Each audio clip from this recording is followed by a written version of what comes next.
Right now, a Beloit man is convinced someone watching over him helped him save a woman's life. And Madison police make an arrest in a string of downtown sexual assaults. More on the tip that children on a Metro bus provided to help catch the suspect. From the Channel3000.com Alert Center, this is News 3 Now at 6. Police in Rock County say a Good Samaritan is responsible for saving a life Tuesday afternoon. It happened after a woman threatened to jump from a bridge into the Rock River. Rock County reporter Adam Duxter spoke to the person who intervened and joins us from our bureau at the Janesville Gazette with why they say it has to do with a higher power. Adam? Well, Eric and Charlotte, if you were to ask him, Mike Tuttle would tell you that he's no hero. Rather, what he did, the result of divine intervention, and a reminder that we all have a guardian angel. Yesterday started out just like normal for Rock County native Mike Tuttle. I was at Menards and I was getting some stuff from my mom and dad.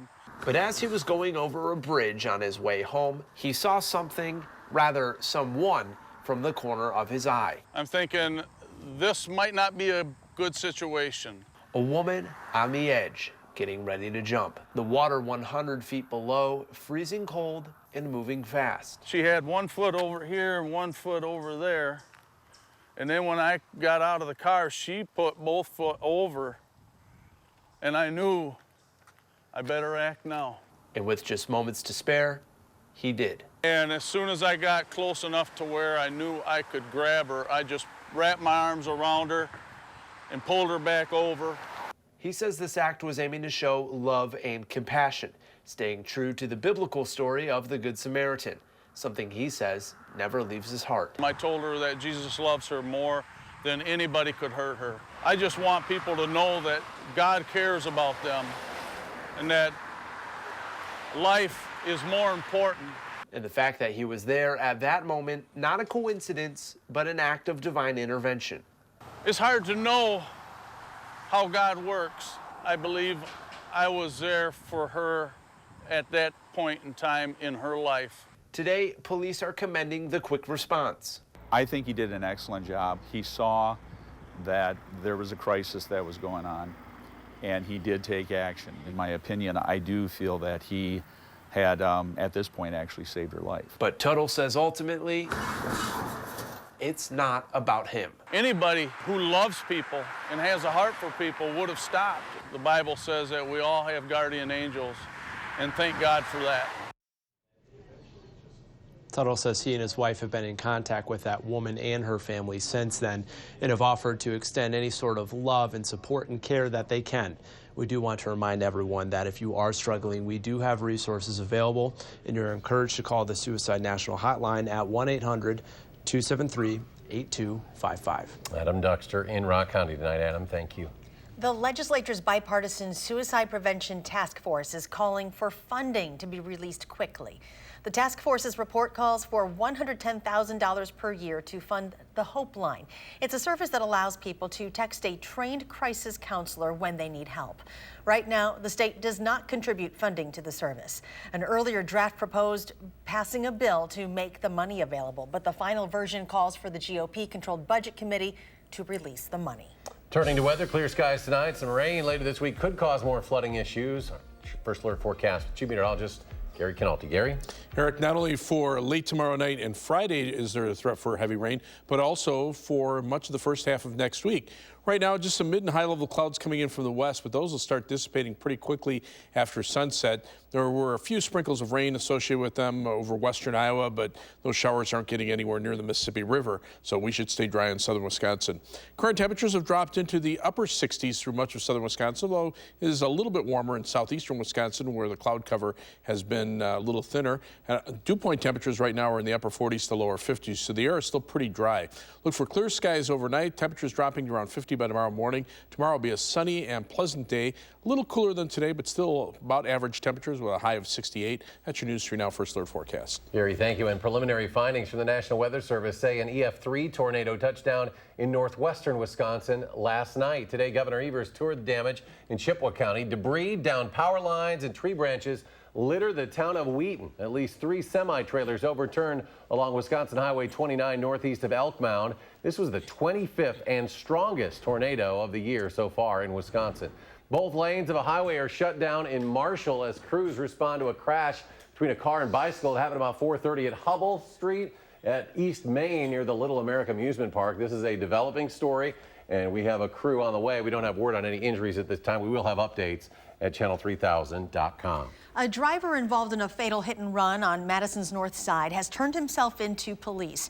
60-year-old Daryl Sunderledge was hit crossing Northport Drive about 2 weeks ago.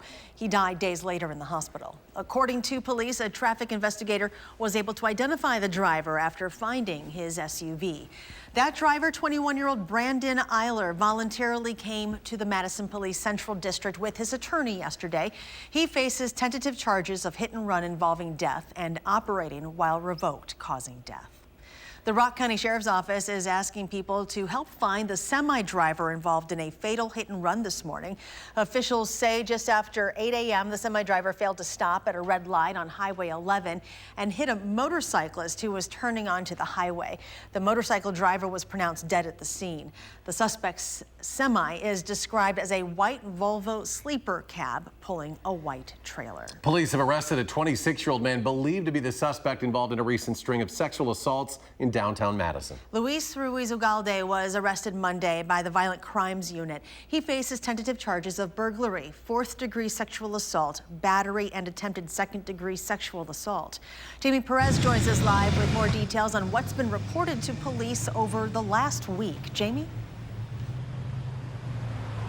Well, right here on East Main Street, this is just one of 4 locations that women have reported over the last week of being sexually assaulted. Police believe there may be more victims involved, but right now they only have those 4. And like I said, these have been happening over the last 7 days. And Madison Police Chief Mike Koval says one of the most significant pieces of evidence in a report came from a 13-year-old and an 11-year-old. The children saw him masturbating on the back of a bus and took a photo of him before he tried to sexually assault one of them. Koval said this photo they took on top of the surveillance video captured at multiple locations helped them identify him and get him off the streets. We would find a lot of these cases unsolvable because, quite frankly, they're unwitnessed, or if they are witnessed, there's a reluctance of people to come forward. Police say Ruiz Ugalde does not have a permanent address in Madison that they know of, and they don't really have a real track record of any previous involvement he has with the cops. If you know of anything else related to these cases, or if you have another incident to report, you're asked to contact the Madison Police Department. All right, Jamie Perez live downtown. Jamie, thank you. New at 6, the Madison Water Utility Board is speaking out about the impact F-35 jets could have on drinking water if they're stationed at Truax Field.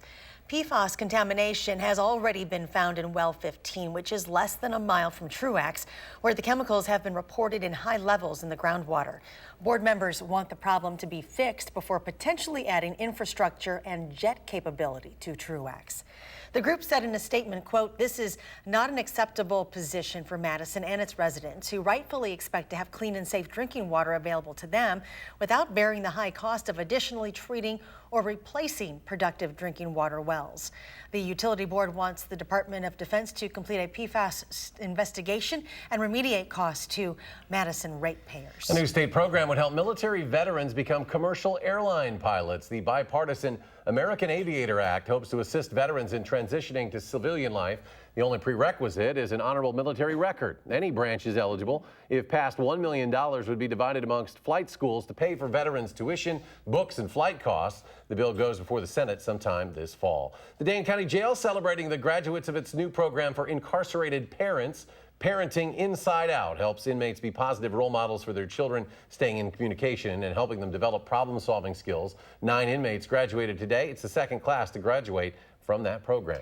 A first alert traffic note, the Dane County Sheriff's Office is warning drivers to expect delays between Sun Prairie and Marshall tomorrow afternoon before the Luke Bryan concert on Stott's Farm. Traffic is expected to increase on County Highway VV starting around 2 o'clock through 1 a.m. You'll also want to avoid Highway 19 and County Highways N and T. Still ahead at 6 each year, the city of Madison spends about $1 million to upgrade playgrounds. We're asking where your taxpayer dollars are going and why the spending is necessary. And there's more local news ahead. We're asking Dodge County residents what they think about the impeachment inquiry into President Trump. That's tonight on News 3 Now at 10.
Boys and Girls Club of Dane County has received a $1 million pledge for its future Sun Prairie location. That new club will be named after donors John and Joellen McKenzie. The McKenzies have supported college scholarships for members in the past, and they were inspired to donate to the Sun Prairie Club because of its unique features. Those include an early childhood education and daycare center and a full kitchen.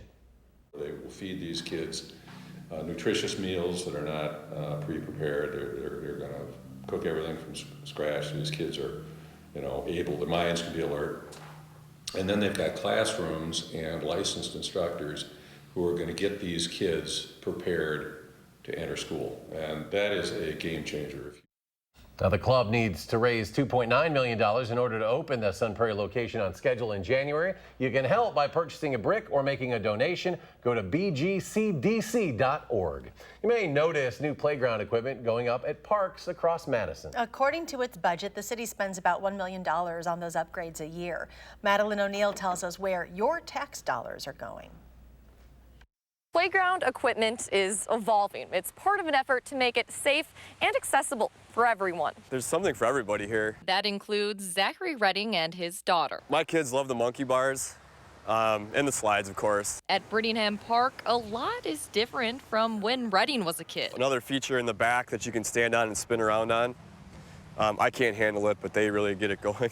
But raising the bar. You don't see a lot of sharp edges anymore. Costs money. We're working towards replacing 10 to 17 playgrounds per year. And that's where the roughly $1 million budget request comes from. City of Madison landscape architect Mike Sturm says that yearly budget has been consistent since 2013 as part of an effort to replace about 120 of 180 playgrounds in the system. This year, that includes Seago Park, recently completed, and Lucia Crest Park, with work still underway. It's a standard of life item for, I think, for park users, Madison residents. This round comes after a significant investment in the 90s. The service life of playgrounds is roughly 20 to 25 years. Playgrounds can be replaced sooner if an inspector deems it necessary to improve safety or accessibility. It's about inclusivity. It's really about making sure that all park users feel welcome and that they have opportunities to essentially play together.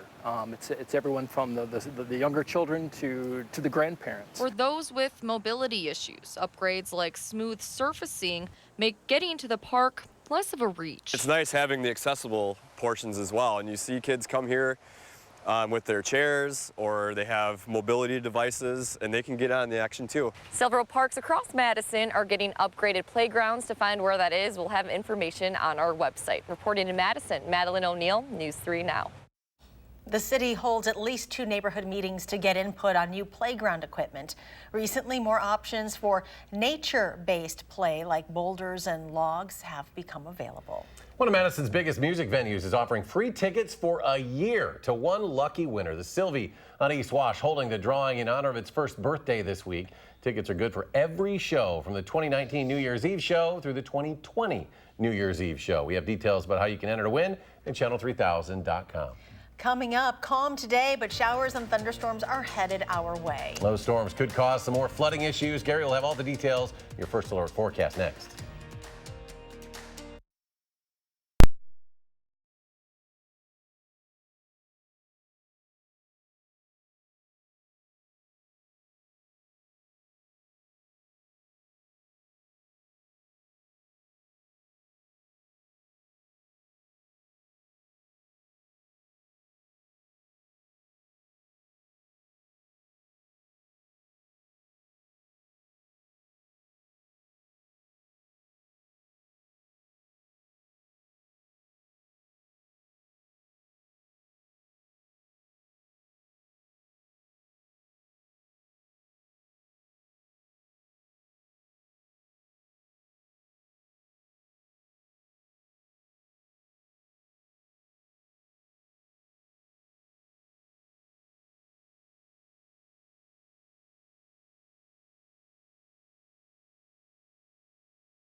Chief Meteorologist Gary Canalti joins us now, and not a bad day. No, a very nice day today. The humidity levels were down again, and we had pleasant temperatures. Tomorrow should be nice as well, but after that, things will start to change again. On visible cloud track, you can see we had sunshine for much of the day today, and then this patch of clouds has come in from the west, but it is starting to thin out already, and we'll see skies become mostly clear overnight. Last night's showers and thunderstorms stayed mainly to the north. There was severe weather and heavy rain in parts of west central and central Wisconsin, but the heavier showers got about as far south as Camp Douglas, where about a ½ to an inch of rain may have fallen. But pretty much north of Madison, just some light, or north of the Dells, just some light rain.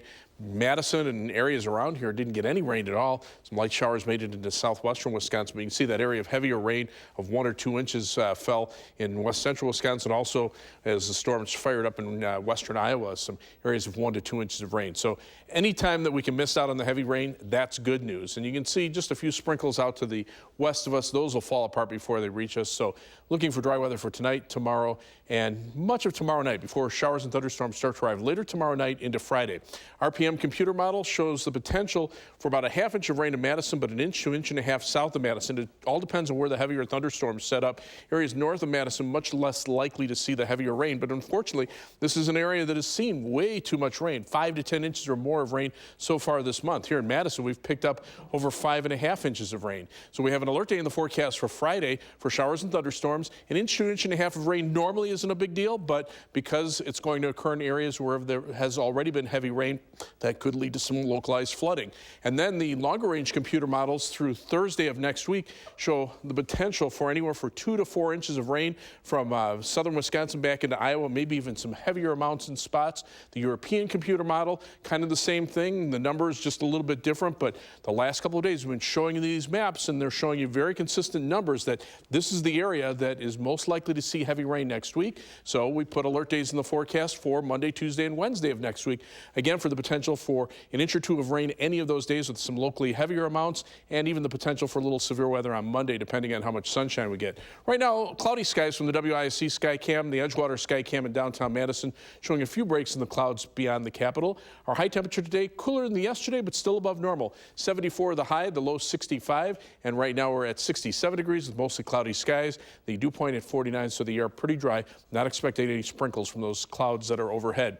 Tonight, skies will gradually become mostly clear. It'll turn cooler with a low of 50. For tomorrow, look for skies to turn mostly sunny. It'll be a little cooler than today with a high of 68. That's about average for this time of year. Future track, quiet conditions for tonight. Lows around 50. High temperatures tomorrow in the upper 60s. Tomorrow night, the clouds start to come in. Could see some shower and thunderstorm chances toward morning with lows in the mid-50s, and shower and thunderstorm chances through the day on Friday, probably ending Friday evening, highs in the upper 60s. Again, rainfall amounts probably heavier south of Madison. It all depends on where the heavier thunderstorms are going to occur. But again, we have to watch out for the possibility for heavy rain Friday, a break Saturday, and then shower and thunderstorm chances from Saturday night into Sunday. Better chances Monday, Tuesday, and Wednesday of next week. If you need to gain a yard and you have over 2,500 pounds of offensive linemen in the block, how come the play doesn't work every time? The answer's coming up in sports.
Tonight could be the night for the Brewers. If they win in Cincinnati or the Cubs and Mets both lose, the Brewers are in the playoffs for the second straight year. They've already started that game against the Reds. Not sure what's gotten into Ryan Braun, but he's turned into Ryan Braun 2011. First inning grand slam for him. Thames and Hura have also homered. It's in the second. Brewers 7, Reds 1. And in Arizona, 9th inning, Diamondbacks 9, Cardinals 5. Run differential has been a fashionable statistic in Major League Baseball now, and the Brewers are going against the grain of it. The best teams in baseball, Astros, Dodgers, and Yankees, have all scored more than 200 runs more than their opponents. The Brewers have just gone positive tonight. They've scored only 5 more runs as their opponents this season, yet they're one step away from making the playoffs. The Packers are 4.5-point favorites to beat the Philadelphia Eagles tomorrow night at Lambeau Field. They'll kick about 7:20 with the game televised on Fox and NFL Network. You'd think with Aaron Rodgers leading the offense, the Packers would be piling up the points, but that's not the case. The Packers' offense is ranked 28th out of 32 NFL teams right now after the first 3 games. Head coach Matt LaFleur knows that certain situations have really been holding back the offense. You know, the offense as a whole, where we have to improve is third down. It's not been nowhere near the standard that we need to abide by. And a lot of that's due to the fact that we've had too many third and longs, and for whatever reason, whether it's, you know, a penalty or we lose yardage on a play, and you know, like I talked to our guys about, we got to be better in our get back on track situations. It's another 11 a.m. start for the Badger football team Saturday when Northwestern plays at Camp Randall. Did you notice the last game when the Badgers were in short yardage situations, they brought out their latest hippo package? The players on the field were quarterback Jack Cohn, running back Jonathan Taylor, tight end Jake Ferguson, and 8 offensive linemen. The old linemen totaled 2,506 pounds. Now, you'd think you'd work every time, but not quite. Pad level, hand placement, being on your insteps, all the fundamental things all apply a million times over. And when we do well, surprisingly how many times those things are in place. And when we do poorly, amazing how many times you could point to a fundamental thing to show you where you're off. So those are good. That should reinforce confidence in doing things fundamentally. Our Prep Mania High School football game of the week features the Big 8 showdown with Verona at Madison Memorial. That's our main game. We'll also be streaming the Wanakee at Sauk Prairie game live Friday night, 7 o'clock, channel3000.com. If you go to that Badger game Saturday at Camp Randall, you'll notice the Badgers and Northwestern Wildcats will have some old-time looking uniforms. They're both Under Armour schools. That company created these throwback uniforms as part of the 150th anniversary of college football. Under Armour used a photo of the Badger football team in the late 1800s as a basis for the uniforms, and players seem to like the new old look. Jonathan Taylor said of the tan pants the Badgers are going to wear Saturday, "I'm a big tan guy." So, not bad. I mean, they've done these alternate things before. They wore some in '95, got killed by Colorado. Coach Alvarez says, "We're never using that one again, man." Yeah, the kids love them, though. They do love to wear those things. Final check, Gary. Pretty comfortable out there right now. Temperatures are in the upper 60s. Dew point temperatures in the upper 40s, so the air pretty dry. Should be a dry day for tomorrow, but showers and thunderstorms Friday, an alert day there. Also for Monday, Tuesday, and Wednesday of next week, alert days for the potential for some heavy rain on those days as well. Gary, thanks. Thanks for joining us for News 3 Now at 6. Enjoy your evening, and we'll see you back here at 10.